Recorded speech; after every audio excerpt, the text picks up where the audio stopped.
வணக்கம். தமிழ் ஆடியோ நாவல்ஸ்.com வழங்கும் அமரர் கல்கியின் சிவகாமியின் சபதம் பாகம் 2 காஞ்சி முற்றுகை. முதலாம் அத்தியாயம் வடக்கு வாசல். வாசிப்பவர் பர்வதவர்தினி. கார்காலத்தில் ஒரு நாள் மாலை காஞ்சி மாநகரின் கோட்டை கொத்தளங்களுக்கு பின்னால் சூரியன் இறங்க வடகிழக்கு திசையில் கூறிக்கொண்டிருந்த மேகங்களின் தங்க விளிம்புகள் வர வர ஒளி குன்றி வந்தன. செங்கதத்தேவன் தன் கடைசி தங்க கிரணத்தையும் சுருக்கிக் கொண்டு மறையவே வானமுகில்கள் நீல நிறத்தை அடைந்து திருமாலின் மேனி வண்ணத்தை நினைவூட்டின. வடகிழக்கு திசையிலிருந்து விற்றென்று அடித்துக் கொண்டிருந்த வாடை காற்றின் சிலுசிலுப்பினால் மரங்களும் கொடிகளும் கூட நடுங்குவதாக தோன்றியது. காஞ்சி மாநகரத்து கோட்டை மதில்களிலும் கோயில் கோபுரங்களிலும் அரண்மனை விமானங்களிலும் கலை மண்டபங்களிலும் குடியேறு வாழ்ந்த பல வகை பறவைகள் சடசடவென்று இறக்கைகளை அடித்துக் கொண்டு தத்தம் வாசஸ்தலத்தை நோக்கி பறந்து கொண்டிருந்தன. அந்த மனோரம்யமான அந்தி பொழுதில் காஞ்சி கோட்டையின் விசாலமான வடக்கு வாசல் அமைதி குடிகொண்டு விளங்கிற்று. 8 மாதத்துக்கு முன்னால் மகேந்திர சக்கரவர்த்தி அந்த கோட்டை வாசல் வழியாக போர்க்களத்துக்கு பிரயாணமான பின்னர் அவ்வாசலின் பெருங்கதவுகள் திறக்கப்படவில்லை. உட்புறத்தில் கனமான எஃகு சட்டங்களினால் அவை தாழிடப்பட்டு பெரிய பூட்டுகளினால் பூட்டப்பட்டிருந்தன. வாசலின் வெளிப்புறத்தில் காவலர்கள் 2 கையில் வேலுடனும் இடையில் வாளுடனும் நின்று காவல் புரிந்தார்கள். ஒவ்வொருவருடைய கழுத்திலும் ஊழும் கொம்பு ஒன்று தொங்கியது. கோட்டை வாசலிலிருந்து புறப்பட்ட விசாலமான ராஜபாட்டையானது அங்கிருந்து வெகு தூரம் வரையில் வளைந்தும் நெளிந்தும் ஊர்ந்தும் பாம்பை போல் காணப்பட்டது. அந்த பாதையில் கண்ணுக்கெட்டிய தூரத்துக்கு ஒருவரும் காணப்படவில்லையாயினும் காவலர்கள் 2 சாலையை கூர்ந்து கவனித்துக் கொண்டிருப்பதை பார்த்தால் யாரையோ அவர்கள் எதிர்பார்த்து கொண்டிருந்தது போல் தோன்றியது. திடீரென்று வெகு தூரத்தில் புகைப்படலம் போன்ற புழுதி எழுந்தது. குதிரைகளின் பாய்ச்சல் சத்தம் கேட்டது. காவலர்கள் 2 ஜாக்கிரதையாக நின்றார்கள். கோட்டை வாசலின் மேல் மாடத்தில் எச்சரிக்கை முரசு தின் தின் என்று சப்திக்க தொடங்கியது. புழுதி படலமும் குதிரைகள் வரும் சத்தமும் அதிவிரைவில் நெருங்கி வந்துவிட்டன. மங்கலான மாலை வெளிச்சத்தில் குதிரைகளும் கண்ணுக்கு புலனாயின. முன்னால் வந்த 2 குதிரைகளின் மேலிருந்த வீரர்கள் கையில் ரிஷபக்கொடி பிடித்துக் கொண்டிருந்தார்கள். அவர்களுக்கு அடுத்தாற்போல் தனித்து வந்த உயர்ந்த ஜாதி குதிரையின் மீது போர்க்கோலம் பூண்ட கம்பீர தோற்றமுடைய ஒரு யௌவன புருஷன் வீற்றிருந்தார். இன்னும் சில குதிரைகள் கொஞ்சம் தள்ளி பின்னால் வந்தன.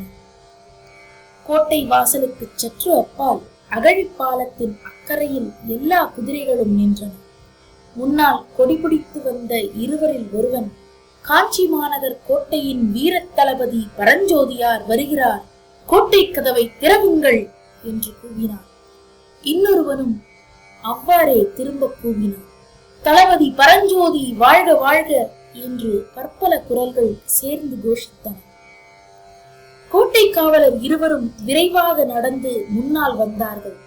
தனித்து நின்ற உயர்ஜாதி குதிரை மீதிருந்த வீரனை அவர்கள் அணுகி வணக்கத்துடன் நின்றார்கள். ஆம், அந்த கம்பீரமான கருத்த குதிரை மீது வீற்றிருந்த வீரன் நம் பழைய நண்பனான பரஞ்சோதிதான். 8 மாத காலத்திற்குள்ளே அவரிடம் காணப்பட்ட மாறுதலானது மிக்க அதிசயமாயிருந்தது. காஞ்சியில் பிரவேசிக்கும் போது அவன் உலகமறியாத பாலகனாயிருந்தான். அவனுடைய முகமானது பால்வடியும் குழந்தை முகமாயிருந்தது. இப்போது அந்த முகத்தில் எத்தனையோ போர் முனைகளில் முன்னணியில் நின்று போரிட்டதன் அடையாளங்களான பல காயங்களுடன் உலக அனுபவத்தினால் ஏற்படும் முதிர்ச்சியும் காணப்பட்டது. எனவே நாமும் தளபதி பரஞ்சோதிக்குரிய கௌரவத்தை அளித்து அவரை மரியாதையுடன் குறிப்பிட வேண்டியவர்களாகிறோம். கோட்டை காவலர்கள் தளபதியை அணுகி பயபக்தியுடன் நின்றபோது அவர் மிக்க பெருமிதத்துடனே கையில் ஆயத்தமாய் வைத்திருந்த சிங்க இலச்சினையை எடுத்து காட்டினார். அதை பார்த்த வீரர்கள் மறுபடியும் தளபதி பரஞ்சோதிக்கு வணக்கம் செலுத்திவிட்டு திரும்பிச் சென்று அகழியின் பாலத்தை நெருங்கியதும் தங்கள் தோளில் தொங்கிய கொம்பெடுத்து பூம் பூம் என்று ஊதினார்கள். உடனே கோட்டை கதவிற்குள் அமைக்கப்பட்டிருந்த ஒரு சிறிய துவார கதவு திறந்தது. உள்ளிருந்த ஒரு முகம் எட்டி பார்த்தது. வாயிற்காவலர்களை அந்த முகத்திற்குரியவன் ஏதோ கேட்க அவர்கள் மறுமொழி சொன்னார்கள். அடுத்த கணம் உட்புறத்தில் இரும்பு தாள்களும் பூட்டுகளும் திறக்கப்படும் சத்தம் கேட்டது. பின்னர் அந்த பிரம்மாண்டமான கோட்டை கதவுகள் கடகடவென்றும் மடமடவென்றும் சத்தம் செய்து கொண்டு திறந்து வந்தவர்களுக்கு வழிவிட்டன. கொடிபிடித்த இரு வீரர்களையும் பின்னால் விட்டுவிட்டு தளபதி பரஞ்சோதி அகழியின் பாலத்தை கடந்து கோட்டை வாசலுக்குள் முன்னதாக பிரவேசித்தார்.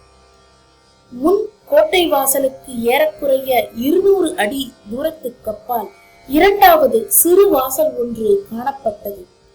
2 வாசல்களுக்கும் நடுவில் கீழே கருங்கல் தளவரிசை அமைந்திருந்த வட்ட வடிவமான முற்றத்தில் வேல் பிடித்த வீரர்கள் பலர் அணிவகுத்து நின்றார்கள். இடையிடையே சில வீரர்கள் சுடர்விட்டெறிந்த தீவர்த்திகளை பிடித்துக் கொண்டிருந்தார்கள். அவர்களுக்கு நடுவில் 2 குதிரை பூட்டிய அலங்கார ரதம் ஒன்று காணப்பட்டது. ரதத்திற்கு சமீபமாக பல வீரர்கள் சேர்ந்து பிடித்துக் கொண்டு நின்ற ரிஷப கொடியானது வானளாவி பறந்தது.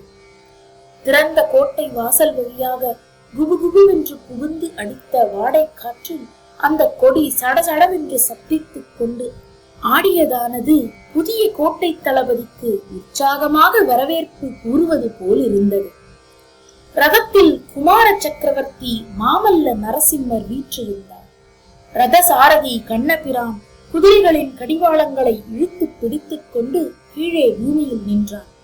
கதவு திறந்து தளபதி பரஞ்சோதி உள்ளே பிரவேசித்தாரோ இல்லையோ, மாமல்ல நரசிம்மர் ரதத்திலிருந்து கீழே குதித்தார். அவர் கையினால் சமிக்கை செய்யவும் அருகில் நின்ற வீரர்களில் ஒருவன் இடி முழக்கம் போன்ற குரலில், சடுக்க புலிகேசியின் அரக்கற்படைகளை கதிகலங்க அடித்த அசகாய சூரர் வீராதி வீரர் தளபதி பரஞ்சோதி வருக வருக என்று கூவினார்.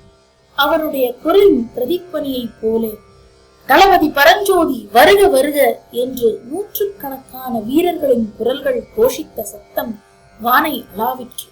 அந்த கோஷத்துடன் கலந்து சங்குகளும் கொம்புகளும் தாரைகளும் தப்பட்டைகளும் முரசங்களும் பேரிகைகளும் ஏக காலத்தில் முழங்க அந்த பெருமுழக்கமானது கோட்டை வாசலிலே எதிரொலியை உண்டாக்க இந்த பலவகை சத்தங்களும் சேர்ந்து அங்கே நின்ற வீரர்களுக்கு உற்சாக வெறியை உண்டாக்கின.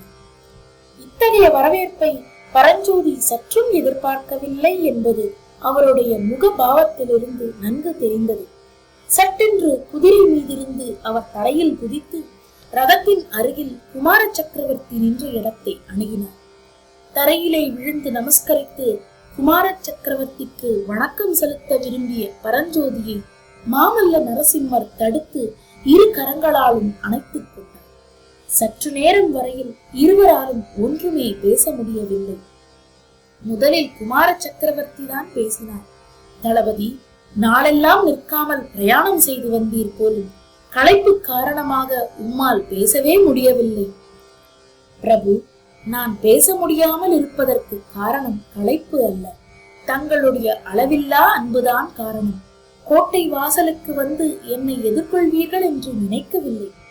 மகாவீரரே, கோட்டைக்கு வெளியிலே கிளம்பக்கூடாது என்று மட்டும் சக்கரவர்த்தி எனக்கு கட்டளையிடாமல் இருந்தால் 1 காத தூரம் உம்மை எதிர்கொள்வதற்கு வந்திருப்பேன். சென்ற 8 மாத காலமாக உம்மை பார்க்க வேண்டும் என்ற ஆவல் என் உள்ளத்திலே எப்படி பொங்கிக் கொண்டிருந்தது என்பது உமக்கு எவ்விதம் தெரியும் என்று குமார சக்கரவர்த்தி கூறி முதலில் தாம் ரதத்தில் ஏறி அமர்ந்து கொண்டு பரஞ்சோதியையும் தன் பக்கத்தில் உட்கார வைத்துக் கொண்டார். சாரதி கண்ணபிரானும் முன்தட்டில் ஏறி உட்கார்ந்தார். தளபதி, நேரே அரண்மனைக்கு போகலாமா? உமது விருப்பம் என்ன என்று மாமல்லர் கேட்க, பரஞ்சோதி, பிரபு, போகும்போதே காஞ்சி நகரை சுற்றி பார்த்து கொண்டு போக விரும்புகிறேன். கொஞ்சம் கூட காலத்தை வீண் போக்குவதற்கில்லை. இந்த வீரர்களை எல்லாம் முன்னதாக அனுப்பிவிடலாம் என்றார். குமார சக்கரவர்த்தி கட்டளையிட்டதன் பேரில் அங்கிருந்த வீரர்கள் பரஞ்சோதியுடன் வந்தவர்களையும் அழைத்துக் கொண்டு முன்னால் விரைந்து சென்றார்கள். சாரதி கண்ணபிரான் குதிரைகளின் தலைக்கயிற்றை லாவகமாக ஒரு குலுக்கு குலுக்கியதும் ரதமும் அங்கிருந்து நகர்ந்தது. கோட்டை வாசலின் கதவுகள் மீண்டும் சாத்தப்பட்டன. சிறிது நேரம் ஒரே கலகலப்பாயிருந்த வடக்கு கோட்டை வாசலில் பழையபடி நிசப்தம் குடிகொண்டது. இத்துடன் முதலாம் அத்தியாயம் நிறைவடைந்தது. நன்றி நேயர்களே, மீண்டும் அடுத்த அத்தியாயத்தில் சந்திப்போம். வணக்கம்.